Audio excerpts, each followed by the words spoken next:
السلام علیکم ورحمۃ اللہ وبرکاتہ۔ ایک بھائی نے سوال کیا ہے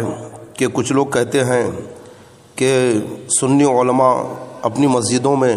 اور اپنے جلسوں میں غیبت اور برائی کرتے ہیں اور اپنی تقریروں میں وہابیوں کو برا بھلا کہتے رہتے ہیں،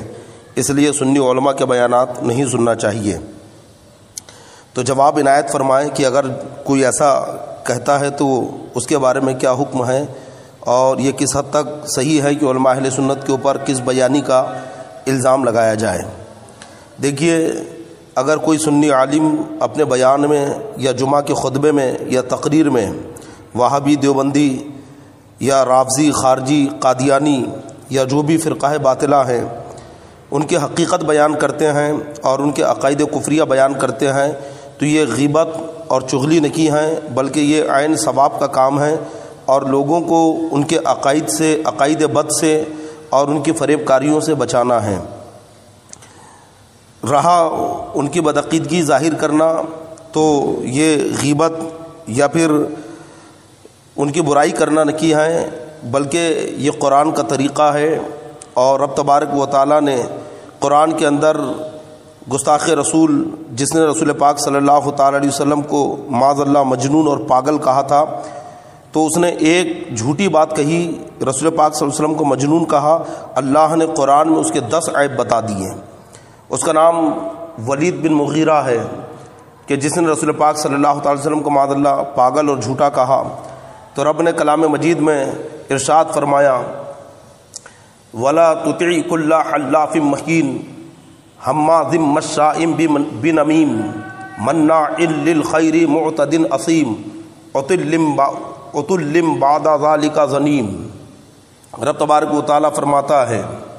اور ہر ایسے کی بات نہ سننا جو بڑا قسمیں کھانے والا، یہ یہاں سے اس کے عیب اللہ نے بیان فرمائے، بڑا قسمیں کھانے والا، ذلیل، بہت تانے دینے والا، بہت ادھر کی ادھر لگاتا پھرنے والا، بھلائی سے بڑا روکنے والا، حد سے بڑھنے والا گناہگار، درست خو، اس پر ترا یہ اور اس سب پر ترا یہ کہ اس کی اصل میں خطا، یعنی اس کی اصل میں خطا ہے، وہ ناجائز اور حرامی ہے۔ جب یہ بات اس تک پہنچی، یعنی ولید بن مغیرہ تک، تو وہ اپنی ماں کے پاس گیا اور جا کے کہتا ہے کہ محمد عربی صلی اللہ تعالی وسلم نے میرے بارے میں 10 باتیں کہی ہیں، تو 9 عیب یقیناً میرے اندر ہیں جو میں جانتا ہوں، لیکن 10ویں بات جو کہی ہے کہ میں ناجائز ہوں، حرامی ہوں، تو یہ بات اب تو واضح کر ورنہ میں تیری گردن اڑا دوں گا۔ تو ماں کہتی ہے اس کی کہ ہاں یقیناً تو اپنے باپ کی اولاد نہیں ہے، کیونکہ تیرا باپ نامرد تھا اور اس کی جائیداد اور زمین اور اس کا مال بہت زیادہ تھا۔ میں نے سوچا کہیں یہ ختم نہ ہو جائے، تو ایک چرواہے کو بلا کر میں نے اس سے بدکاری کی جس سے تو پیدا ہوا۔ تو دیکھو، رب تبارک و تعالیٰ نے رسول پاک صلی اللہ تعالی وسلم کے گستاخ، جس نے ایک گستاخی کی، آقا علیہ الصلوۃ والسلام کو مجنون اور پاگل کہا معاذ اللہ، تو رب جل شانہ نے کلام مجید میں اس کے 10 عیب کھول کے بیان کر دیے کہ جو نبی کی گستاخی کرتا ہے اس کے عیب بیان کیے جائیں گے، ان کی گستاخیوں کو لوگوں کے سامنے رکھا جائے گا۔ ہم تو کسی وہابی، دیوبندی یا کسی وہابی کا ذاتی عیب بیان نہیں کرتے ہیں، وہ ذاتی طور پر کیا کرتا ہے، کیا نہیں کرتا ہے، اس کی زندگی میں کیا کالا پیلا اس نے کیا، ہمیں مطلب نہیں۔ ہم تو اپنے بیانات میں یا علماء اہل سنت اپنی تقاریر میں ان کی بدعقیدگیاں بتاتے ہیں کہ انہوں نے اپنی کتاب میں کیا کیا لکھا ہے اور یہ اپنے بیانات میں اور اپنی تقریروں میں کس طرح سے اللہ اس کے نبی صلی اللہ تعالی علیہ وسلم کی گستاخیاں کرتے ہیں۔ ہم تو ان کے جو قول اور فعل ہے یا ان کے جو قول اور جو تحریر ہے وہ لوگوں کے سامنے رکھتے ہیں، ان کی ذاتی باتیں ہم کبھی بیان نہیں کرتے اپنے بیانات میں، لیکن اللہ نے گستاخ رسول کی ذاتی باتیں جو چھپی ہوئی تھی وہ اللہ نے نکال کر بیان کر دی۔ اس سے اندازہ